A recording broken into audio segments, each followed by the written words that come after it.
అంటే గొప్ప కార్యక్రమం. భవిష్యత్తులో కవిసింహ ఓకూరి కాశీపతి గారి ప్రవాహం స్టార్ట్ కావటానికి ముందు జరిగే అతిపెద్ద కార్యక్రమం కింద భావించాలి ఇది.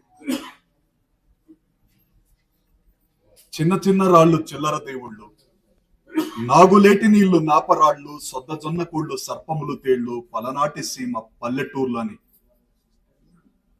ఒక 500 సంవత్సరాల క్రితం శ్రీనాథ కవి సార్వభౌముడు పలనాడు ప్రాంతంలో ఏముంది, సొద్ద జొన్న కూళ్ళు సర్పములు తేళ్లు నాగులేటి నీళ్లు నాపరాళ్ళు అని పలనాటిని అవహేళన చేస్తూ ఒక రకంగా కవులున్నారా కళాకారులున్నారా సాహిత్యం అన్నదా అని చెప్పినప్పుడు సరిగ్గా 500 సంవత్సరాల తర్వాత అదే పలనాటి సీమలో మాచెల నియోజకవర్గం వెల్దుర్తి మండలం పోదిలవీడు గ్రామంలో ప్రపంచాన్నే కవి సింహగా శాసించే స్థాయికి శ్రీనాథుని మించిన కవి సార్వభౌముని మించిన ఎక్కడ పల్నాటి ప్రాంతం, ఎక్కడ గద్వాల, చెగువీరా అర్జెంటీనా నుంచి వెళ్ళి క్యూబా రాజధాని కోసం క్యూబా విప్లవం కోసం పోరాడినట్టు ఒక చెగువీరా లాగా ఈ సాహితీ రంగంలో ఒక చెగువీరా అత్యంత వెనుకబడ్డ పల్నాడు ప్రాంతం నుంచి, అవహేళన చేయబడిన పలనాడు ప్రాంతం నుంచి ఆకాశాన్ని తాకే కీర్తిని సాధించి పల్నాటి సీమ ప్రతిష్టనే కాదు యావత్ తెలుగు జాతి గౌరవాన్ని ప్రపంచానికి చాటిన మహనీయుడు సంచరించిన ప్రాంతంలో పుట్టినందుకు గర్వపడుతున్నారు. పెద్దలు వేముల గౌరీశంకర్ గారు చెప్పారు, ప్రతి సినిమాలో నేను ఏదో ఒకటి పల్నాడు ప్రాంతం గురించి పెడతానని. అసలు పల్నాడు కోసమే సినిమా తీశాను. సర్దార్ చిన్నపరెడ్డి అని పల్నాడు కక్షలు కార్పణ్యాల నేపథ్యంలో ఒక పేడకడి కోసం, బర్రె వేసిన పేడకడి కోసం 10 హత్యలు జరిగే అలాంటి కక్షలున్న చరిత్రని, పల్నాడు చరిత్రనే తీసుకొని సైసైరా చిన్నపరెడ్డి అనే చిత్రాన్ని సాంఘికంగా మార్చి సర్దార్ చిన్నపరెడ్డి అనే సినిమాని తీశాను. అలానే అయ్యప్ప దీక్ష అనే సినిమాలో కూడా పల్నాడు ప్రాంతం గురించి, నాగార్జున కొండ గురించి అక్కడే షూటింగ్ చేశాను.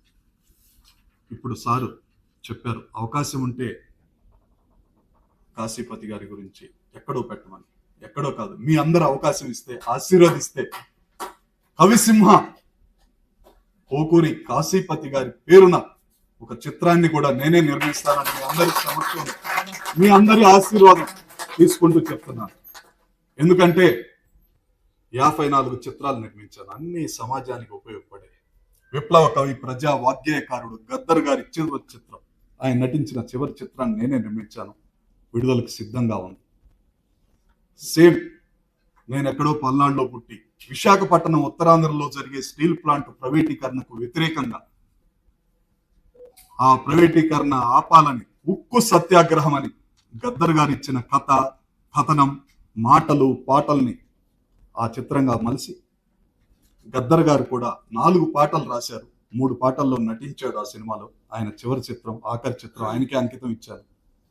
అలాంటి సినిమాలే నిర్మించిన, ఎక్కడో వైజాగ్ కోసం నిర్మించిన నేను నా ప్రాంతంలో ఉన్న మహానుభావుడు కవిసింహ కోసం సినిమాని తప్పకుండా నిర్మిస్తానని, కొంత సమయం పట్టొచ్చు, కొన్ని కారణాల వల్ల రాజకీయాల్లో ఉన్నాను. ఈ ఎన్నికలు అయిపోయిన తర్వాత మీ అందరినీ ఆహ్వానించి మీ అందరి సమక్షంలోనే చిత్ర నిర్మాణాన్ని పున్నా కృష్ణమూర్తి గారు లాంటి మహానుభావులు, గుర్రం మల్లయ్య గారు లాంటి దేశభక్తి పల్నాటికే ఓకూరి కాశీపతి గారి తర్వాత అంతకంటే గొప్ప వ్యక్తిగా ఆయన మనవడు లాంటి వారి ఆశీస్సులతోటి ఆ కథని కూడా తీసుకొని సుమన్, సాయి కుమార్ ఒక వాగ్దాటి ఉన్న, డైలాగ్ డెలివరీ ఉన్న నటులతోటి నిర్మింపజేసి, జస్టిస్ చంద్రయ్య గారు పేదల కోసం ఎన్నో చేశారు. ఎంత చిన్న కార్యక్రమమైన పెద్ద మనసుతోటి వచ్చి ఆశీర్వదిస్తుంటాడు. నేను ఆశ్చర్యపోయాను. ఎన్నో చూశాను, ఎన్నో 50 సినిమాలు తీశానంటే ఎన్నో భాషల్లో తీశాను. మొట్టమొదటిసారి ఇంత సింపుల్గా ఉన్న వ్యక్తిని చూసి ఆశ్చర్యపోయి పాదాభివందనాలు చేయాలనిపించింది. హైకోర్టు జస్టిస్ గా చేయటమే కాకుండా హ్యూమన్ రైట్స్ చైర్మన్ గా చేయటమే కాకుండా ఎంతో మంది తన శిష్యుల్ని జడ్జీలుగా తయారు చేసిన వ్యక్తి, న్యాయమూర్తి, ధర్మమూర్తి తన కారును తానే సొంతంగా నడుపుకొని ఈ కార్యక్రమానికి వచ్చినాడంటే ఆయనకి పాదాభివందనాలు చేయాలి. ఇంత సింప్లిసిటీ మేము గుర్తుపట్టలేదు. గౌరీ శంకర్ గారు మేము ఇంకా ఎక్కడి నుంచి వస్తున్నాడు సార్ అంటే ఆయనే డ్రైవ్ చేసుకొని పిఎస్ నారాయణ గారిని జస్టిస్ గారిని తీసుకొని రావటం అనేది నా లైఫ్ లో చూసిన ఒక గొప్ప కార్యక్రమంలో ఇది ఒకటిగా మర్చిపోలేని విషయం. అంత జస్టిస్, అంత పెద్ద న్యాయమూర్తి ఆయనే డ్రైవ్ చేసుకొని రావటం కథల్లో విన్నాను, ఎక్కడో సినిమాల్లో చూశాను తప్ప ప్రత్యక్షంగా నా కళ్ళతోటి చూశాను. ఆశ్చర్యంగా ఆనందంగా ఉంది. ఆ మహానుభావుడు ఈ కార్యక్రమంలో పాల్గొనటం మనస్ఫూర్తిగా ఆయనకి పాదాభివందనాలు చేస్తున్నాను.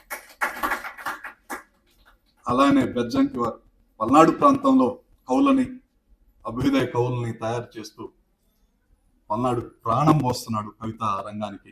అలానే వారి మనవడు పోకూరి కాశీపతి గారు అదే పేరుతోటి అలానే ఉన్నారు.